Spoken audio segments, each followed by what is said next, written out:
Hello students, कैसे हैं आप सब। तो स्टूडेंट्स, आज हम मेटल्स एंड नॉन मेटल्स के कुछ इंपॉर्टेंट क्वेश्चंस डिस्कस करेंगे।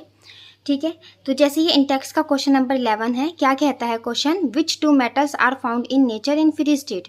ऐसे दो मेटल्स के नेम बताने हैं जो नेचर में फ्री स्टेट में पाए जाते हो। तो answer is gold and silver. ठीक है ना।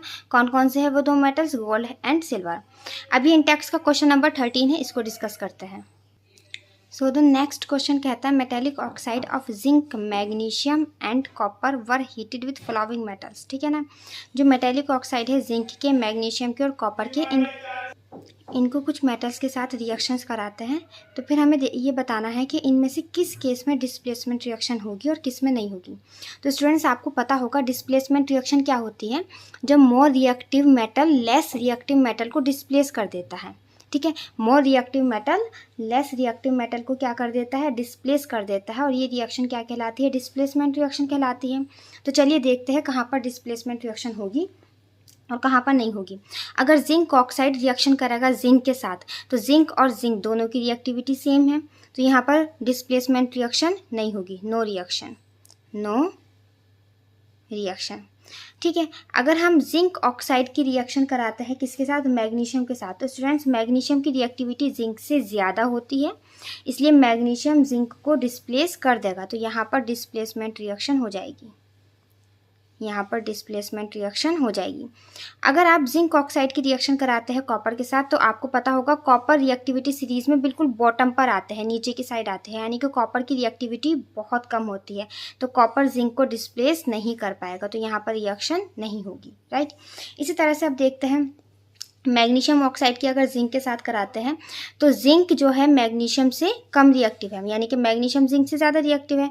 तो आपका जिंक जो है मैग्नीशियम को डिस्प्लेस नहीं कर पाएगा, तो यहाँ पर रिएक्शन नहीं होगी। ठीक है, अब मैग्नीशियम ऑक्साइड की अगर मैग्नीशियम के साथ कराते हैं, तो दोनों की रिएक्टिविटी सेम है, मैग्नीशियम की, तो यहाँ भी रिएक्शन नहीं होगी।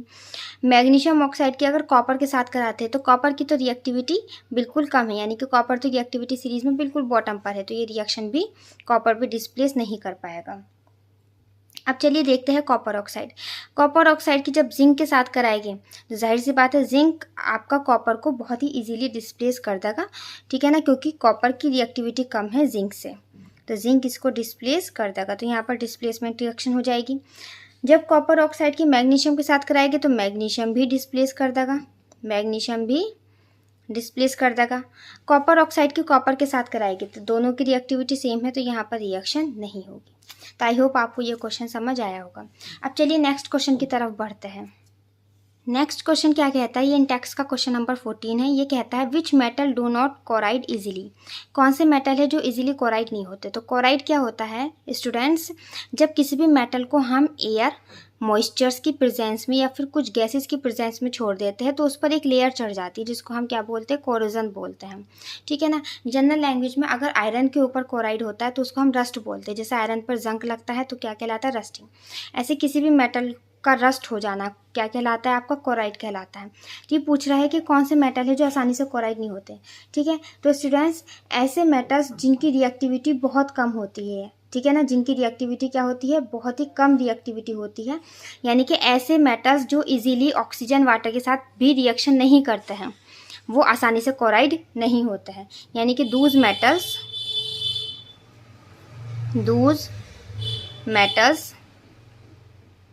which are not very reactive, which are not very reactive। ऐसे मेटल्स जो बहुत ज़्यादा रिएक्टिव नहीं है, do not corrode easily। ठीक है ना। जैसे अगर हम बात करें एग्जांपल्स की बात करते हैं, तो आपका क्या हो गया? आपका हो गया गोल्ड। गोल्ड का सिंबल क्या होता है? AU। ठीक है ना। सिल्वर का सिंबल होता है AG। ठीक। प्लेटिनम, कॉपर, प्लेटिनम का सिंबल क्या होता है? PT। कॉपर का सिंबल क्या होता है? CU। अभी आपने देखा कॉपर की रिएक्टिविटी कितनी कम है।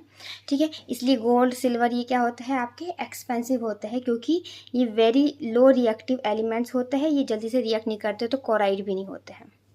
राइट। अब चलिए नेक्स्ट क्वेश्चन की तरफ बढ़ते हैं। तो ये इंटेक्स का क्वेश्चन नंबर 3 है, ठीक है। ये मैंने नोट्स में भी जब मैंने पीछे के लेक्चर्स में चैप्टर एक्सप्लेन किया था, वहाँ भी मैंने ये चीज़ कराई थी, ठीक है ना।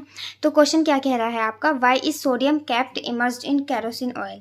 सोडियम को हम कैरोसिन ऑयल के अंदर स्टोर क्यों करते हैं, मतलब उसके अंदर क्यों रखते हैं इमर्स्ड करके। ऐसा इसलिए होता है because sodium is very reactive metal. Sodium बहुत ज़्यादा रिएक्टिव मेटल होता है, तो ये ऑक्सीजन और वाटर के साथ बहुत ही स्पॉन्टेनियसली रिएक्शन कर देता है, बहुत ही फास्ट रिएक्शन कर देता है, ठीक है। अगर आप सोडियम की रिएक्शन ऑक्सीजन के साथ कराओगे तो सोडियम ऑक्साइड बहुत फास्ट बनेगा। इवन मॉइस्चर, अगर आपके हाथ मॉइस्चर्स के साथ भी बहुत फास्ट रिएक्शन कर देता है, ठीक है ना। अगर आपके हाथों में भी नमी है और आप अपने हाथों में सोडियम ले रहे हैं तो वो तब भी रिएक्शन बहुत फास्ट कर देता है। तो इसलिए हम इसको कैरोसिन ऑयल के अंदर स्टोर करके रखते हैं। तो स्टूडेंट्स, आई होप आपको ये क्वेश्चन समझ आए होंगे। नेक्स्ट वीडियो में हम कुछ और important questions metals and non metals के करेंगे, ठीक है। चलिए अब हम मिलते हैं नेक्स्ट वीडियो में।